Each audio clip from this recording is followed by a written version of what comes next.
Fala, confeiteiros, eu sou o Gabs e no vídeo de hoje vamos fazer aqui neste canal um bolo de chocolate que leva apenas 4 ingredientes, não leva farinha de trigo e fica de uma cremosidade absurdamente e inacreditavelmente boa. Você não sabe como essa receita fica boa até fazê-la e comê-la. É uma ótima ideia para você vender este preparo que nós vamos fazer aqui em unidades grandes inteiras, como vamos fazer aqui hoje, ou até mesmo em versões menores, se você assar em porções menores.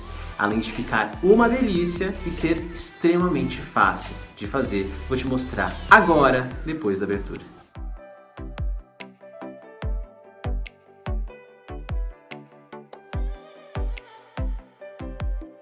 Este preparo que nós vamos fazer aqui hoje é uma das receitas que eu mais gosto de comer. E para você entender mais ou menos o que é isso que a gente vai preparar aqui hoje, eu vou fazer uma analogia entre dois preparos da confeitaria que a gente já conhece, bem para você entender aonde é que se encaixa mais ou menos a textura, sabor e cremosidade do preparo que a gente vai fazer hoje. Então, imagina ali um filho entre o pudim de chocolate, o famoso brigadeirão, e o brownie. Esse preparo que a gente vai fazer aqui hoje tá entre essas duas coisas.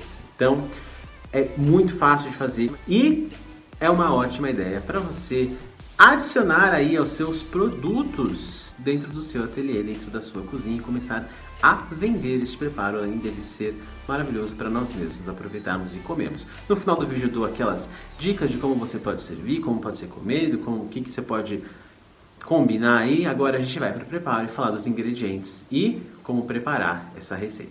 O primeiro ingrediente que a gente vai precisar aqui é um chocolate. E aqui a gente vai precisar de um chocolate de ótima qualidade. Não é chocolate em pó, não é cacau em pó, é chocolate mesmo, de verdade, de barra. E precisa ser um chocolate bom, de alto nível. E, de preferência, chocolate meio amargo. Aí, calma aí, que eu já vou te falar o porquê. Não é porque o preparo vai ser amargo, e sim porque como a gente vai adicionar a esse chocolate açúcar, ovos, outros ingredientes aqui, se for o ao leite, ele vai acabar ficando muito clarinho, mas dá para fazer. Se você quiser fazer até meio a meio, dá. Mas, geralmente, com o chocolate meio amargo de boa qualidade, a gente chega num ponto aí de sabor intenso e doce, porque vai bastante açúcar também. Não precisa se preocupar, porque não vai ser um preparo amargão. E para quem gosta de doces mais encorpados e mais intensos, não tão doces, esse daqui também, esse é um doce que serve para todo mundo, porque ele está ali no meio do caminho. Ele não é amargão e nem doce demais e tem um sabor bem intenso de chocolate e uma cremosidade absurda. Então precisa ser um chocolate de qualidade, de preferência meio amargo, e aí vai de cada um saber qual marca vai utilizar. O segundo ingrediente que a gente vai utilizar aqui são os ovos. Os ovos vão ajudar nesse preparo a dar consistência nesse preparo. Sem eles a gente não conseguiria formar o bolo firme como a gente precisa. Então, os ovos são de extrema importância aqui, por isso que eles entram em bastante quantidade. Porém, diferente de um pudim, esse preparo não vai ficar gelatinoso, porque a gente tem excesso de outros ingredientes, como o do chocolate que a gente já citou, que vão trazer a cremosidade que a gente quer. Então, os ovos aqui entram sempre sem trazer a aeração, mas trazendo a consistência que a gente vai precisar no final do preparo. O terceiro ingrediente que a gente vai utilizar é o açúcar refinado. E o açúcar refinado aqui vai entrar por algumas razões. Ele vai ajudar a balancear a doçura do nosso preparo. Então tem o chocolate meio amargo, o açúcar vai entrar para balancear esses sabores, deixar o preparo um pouquinho mais doce, e ele também ajuda a deixar o nosso preparo mais cremoso. O açúcar tem essa propriedade de deixar os preparos no qual ele faz parte com uma textura mais cremosa. Então aqui ele vai entrar fazendo isso, ajudando a adoçar e trazendo mais cremosidade também. E o último ingrediente, olha só que lista rápida, são 4 ingredientes. O último ingrediente que a gente vai utilizar é a manteiga. E a manteiga aqui, como sempre, minha querida manteiga, vai entrar para ajudar a dar mais sabor, cremosidade e untuosidade para esse preparo.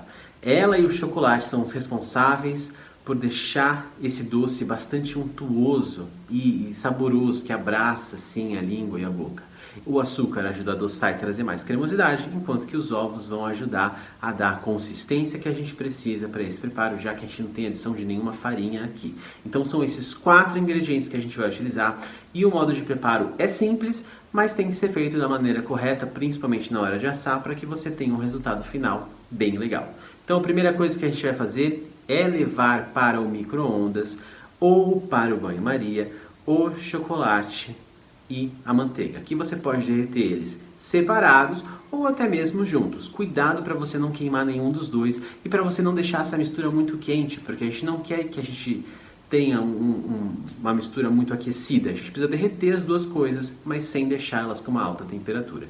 Então derreter o chocolate e a manteiga, os dois têm que estar fluidos para que a gente consiga misturar um ao outro. Então se você fizer separado, você derrete primeiro o chocolate e vai misturando aos poucos até obter um chocolate 100% derretido, sem pedacinho, e a manteiga também. A manteiga é bem mais rápida de derreter que o chocolate, então rapidamente no micro-ondas você consegue, por isso que às vezes é interessante você fazer separado, mas não impede de você fazer junto. Quando as duas coisas estiverem derretidas, se elas estiverem separadas, você vai misturar uma na outra. Se elas já estiverem juntas, você vai mexer para que as duas coisas fiquem bem homogeneizadas e vai ficar parecendo uma calda bem fluida de chocolate com manteiga. Deixa esse preparo aí e a gente vai fazer a segunda parte também bastante rápida da nossa receita. A gente vai pegar os ovos inteiros, claras e gemas, e aqui é sempre bom lembrar, toma cuidado na hora de você quebrar os ovos e separar. Se você for jogando isso tudo dentro do mesmo bowl, se algum ovo tiver estragado, vai acabar contaminando ali o seu bowl inteiro. Então sempre que você for quebrar ovos e pesar ovos, quebra separado, depois você adiciona junto dos outros ou dos outros ingredientes. Então claras e gemas juntas, não precisa separar todos os ovos ali e o açúcar refinado. O que a gente vai fazer? Misturar as duas coisas. Vai misturar o açúcar dentro dos ovos e aí você vai mexer essa mistura apenas para homogeneizar aquilo. Não tem a neura de bater para fazer a aeração, não é um preparo aerado, você tem que só homogeneizar todo aquele açúcar refinado naqueles ovos. Então vai quebrar todas as gemas, misturar com as claras e com o açúcar, aquilo vai se dissolver levemente e aí já parou de misturar. E aí a gente vai para a última etapa, que é juntar os dois preparos que a gente tem. De um lado a gente tem manteiga com chocolate derretidos e do outro ovos com açúcar refinado misturados. A gente vai juntar essas duas coisas, misturar bem para que fique uma massa bem homogênea e aí então a nossa massa está pronta.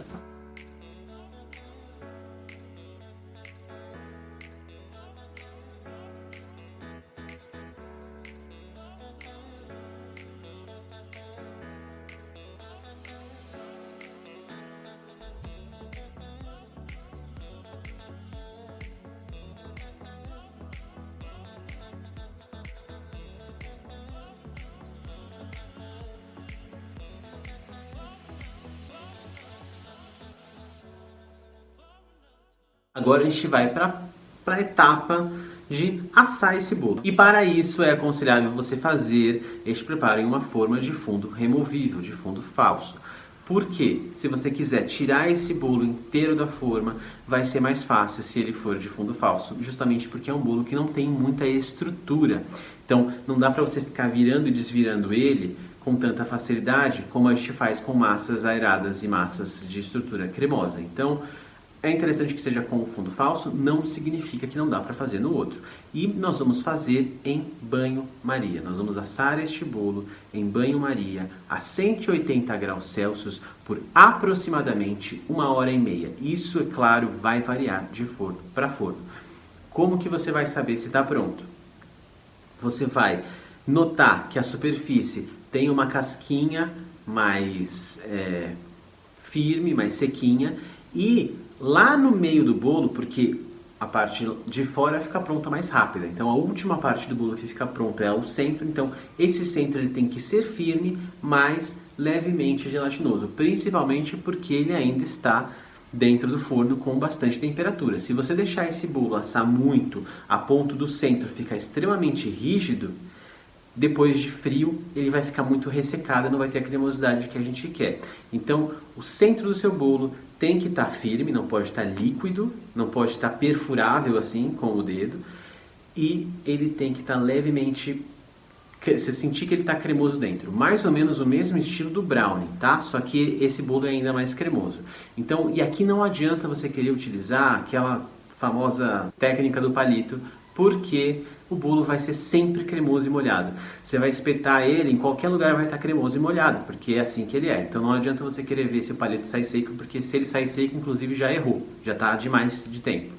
E aí, quando chegar nesse ponto, você pode retirar do forno, espera esfriar bem para você poder desenformar ele com segurança e facilidade. Se desenformar quente e cortar quente, corre o risco dele querer desmanchar. Uma dica importante: se você ao longo do tempo de forno notar que em cima está dourando muito, por exemplo, pode cobrir com papel alumínio. Se você tiver coberto com papel alumínio e notar que já está assando há bastante tempo e a superfície ainda não está sequinha, pode tirar um pouco do papel alumínio e deixar isso dar uma secada na superfície. Então você pode dosar isso. Lembrando que o tempo que eu falei para vocês de 1h30 pode variar dependendo do seu forno. Isso é muito importante a gente lembrar em todos os processos que a gente faz, não só desse bolo. Porque se seu forno for mais potente que o meu, pode ser que asse mais rápido e pode ser que você tenha que deixar uma temperatura mais baixa também. Porque se você assa numa temperatura muito alta, pode ser que resseque demais as laterais e no meio ainda fique cru. Então sempre dosar isso muito bem, lembrando que é em banho-maria e lembrando que quando você for tirar um preparo de dentro do forno que está em banho-maria, tira só ele, deixa a água quente lá para você não se queimar também com aquela água. Depois de frio, este bolo para ser cortado não tem segredo nenhum. Tira ele da forma, você consegue passar ele para um outro local se você quiser. Pode fazer em versões menores, como eu disse lá no comecinho do vídeo. Então você pode assar em forminhas pequenas, em formas maiores. Neste vídeo, neste preparo que eu fiz aqui, estou fazendo uma forma de fundo removível, fundo falso, com 23 centímetros de diâmetro. E aí ela fica numa altura média para baixa. Se você quiser fazer ela um pouco mais alta, não é um bolo que dá pra gente fazer com uma altura tão mais alta do que essa, tá? O interessante é você fazer, assim, no máximo um pouquinho mais alto que isso até vai, beleza. Se você quiser fazer numa forma de 20, no mínimo, essa quantidade. Daí para mais vai ficar um preparo muito alto e ele não vai conseguir assar direito lá no centro. Então é sempre um preparo que ele é um pouco mais baixo, porque ele não tem a estrutura para se sustentar com uma altura tão alta e não consegue assar direito no forno. Porque ele é muito cremoso e não leva nenhuma farinha na composição. Esse bolo dá para ser comido quente. Quando eu digo ser comido quente, assim, você esperou esfriar, cortou e aí você pode aquecer ou de repente uma fatia, aquecer para ele ficar morninho e você de repente acompanhar com um creme batido gelado, um creme de leite fresco batido com um pouquinho de açúcar, um pouquinho de baunilha, legal. Ou, numa versão mais verão, você come ele extremamente gelado, pode acompanhar aí umas frutas vermelhas picadas, polvilhar um pouquinho de açúcar e fica uma sobremesa deliciosa, que é uma sobremesa que, pelo que você viu aqui, é bastante versátil, né? Agrada quem gosta de doce, agrada quem gosta de doce menos doce. Dá para comer no inverno, dá para comer no verão, você pode comer aquecido, pode comer gelado, pode comer com frutas, pode comer com creme e vai da sua imaginação criar a partir dessas técnicas que a gente ensina para você aqui no canal.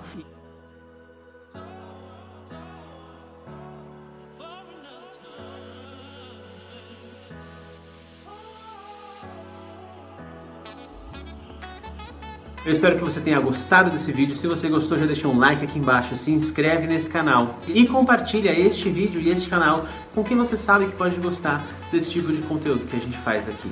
A gente se vê neste canal todas as quartas e sábados ao meio-dia, porém aqui ó, nessas lindas redes sociais você pode me acompanhar onde eu posto receitas, dicas e técnicas diariamente. Se você quiser, por exemplo, pegar uma apostilinha com todas as medidas deste preparo que a gente fez aqui, entre outras coisas, você pode entrar lá no meu grupo do Telegram, clicando no link que está aqui na descrição do vídeo. O grupo é gratuito para quem gosta de confeitaria, para quem quer se aprimorar cada vez mais. Lá eu posto dicas, técnicas, receitas, as medidas dos preparos que a gente faz aqui no canal, sem falar que eu sempre posto lá as novidades de tudo que vai acontecer na internet afora, lançamento, abertura de vagas para o meu curso, lançamento de outras coisas, tudo rola lá. Então entra lá no grupo, não custa nada, você consegue pegar as medidas que a gente faz aqui e ainda aproveitar o que tem lá. A gente se vê no próximo vídeo, um beijo para todo mundo e até lá!